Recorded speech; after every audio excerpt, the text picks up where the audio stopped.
Garantir uma educação de qualidade que respeite as diferenças culturais dos povos indígenas é uma preocupação do Ministério Público Federal. E você vai entender o porquê no IP Entrevista.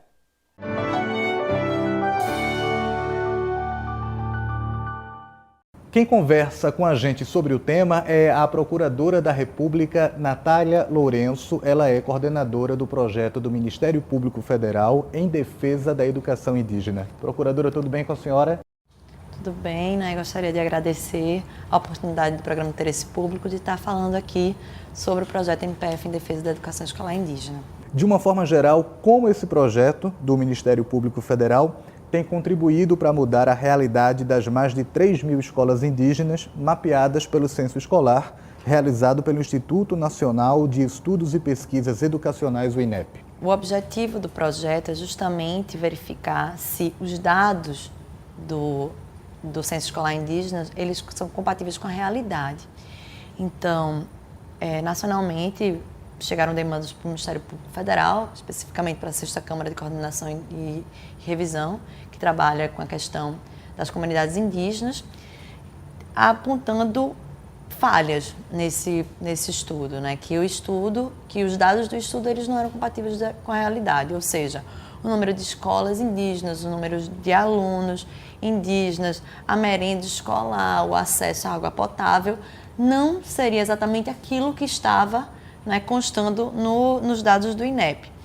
Isso é muito grave, por quê? Porque os dados do censo escolar eles são a base para todo o planejamento de educação escolar indígena, inclusive com relação aos repasses federais que são feitos, né? O governo federal passa, inclusive com valores diferenciados para as escolas indígenas, valores que devem ser utilizados, por exemplo, para a compra da merenda escolar. E se esses dados não são reais, essas comunidades elas estão sendo prejudicadas. Na avaliação do Ministério Público Federal, qual é a origem desses erros na hora dessa coleta de dados por parte do INEP? Uma das hipóteses que a gente considera é que esses dados eles não estão sendo alimentados pelos coordenadores das escolas, nem pelos professores. Provavelmente há uma centralização da alimentação desses dados nas secretarias de educação dos municípios e dos estados e diante de uma distância muito grande das escolas, uma dificuldade de comunicação, porque boa parte das escolas indígenas não tem internet, não tem acesso à internet, os dados eles não são verdadeiros, não são verídicos. Abordando agora um outro ponto da entrevista, na sua opinião, qual é a importância do ensino bilíngue nessas escolas indígenas? O ensino bilíngue é uma conquista das comunidades indígenas brasileiras da Constituição de 88, dos povos indígenas brasileiros. Até a Constituição de 88, a escola foi substancialmente sinônimo de colonização das populações indígenas, ou seja, se utilizou historicamente o ensino para descaracterizar essas comunidades, numa percepção antiga de que as comunidades indígenas elas deveriam ser assimiladas à cultura envolvente. Então, o ensino bilíngue é uma representação da resistência dos povos indígenas na garantia da manutenção das suas especificidades.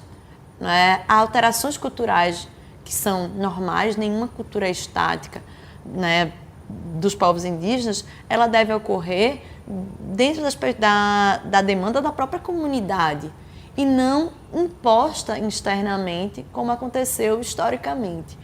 Então, a determinação de um ensino diferenciado, de uma cultura, de uma educação bilíngue, é a garantia que as novas gerações consigam aprender na escola também a sua cultura e ela não se perca, né? Não fique só, né, com os mais velhos, mas que as crianças elas possam dar, né, continuidade ao desenvolvimento dessas culturas indígenas no Brasil.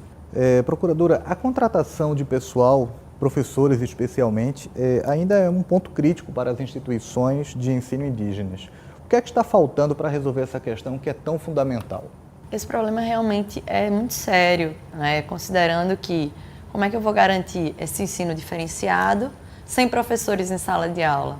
O que a gente verifica no Brasil como um todo são normalmente contratações temporárias dos professores indígenas. Por quê? Porque os estados eles não têm, muitas vezes, até conhecimento técnico para elaborar até edital de concursos que possam garantir essa contratação de professores para um ensino diferenciado. O Ministério Público Federal, então, defende a participação da comunidade na elaboração desses editais.